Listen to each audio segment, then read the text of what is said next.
Веќе подолго време кружат гласини за судбината на Audi R8, често спротивставени едни на други. Меѓу нив, на радост на љубителите на спортистот од Некар Сулм, сепак преовладуваат оние дека тој и понатаму ќе остане во понудата на марката. Но тоа не е сосема во согласно со плановите за електрификација, бидејќи R8 технички е тесно поврзан со Lamborghini Huracan, а од Италија засега нема прецизни планови што ќе се случи со него. Затоа пак од Германија пристигна информации кои дефинитивно ќе му ја скројат капата на овој модел. Според изјавата на маркетинг директорката на Audi Sport оделението Линда Курц, сите модели од R сегментот ќе бидат целосно електрични. Меѓу нив е и R8 кој ќе биде заменет со сосема поинаков модел со ново име.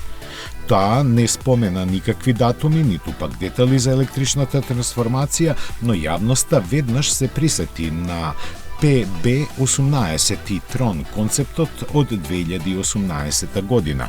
Засега е известно само дека R8 ќе го дочека крајот на својот животен век без V10 мотор и во понуда треба да остане со 4-литарски битурбо V8 од Lamborghini Urus, а можно е да добие и некако вид хибридизација.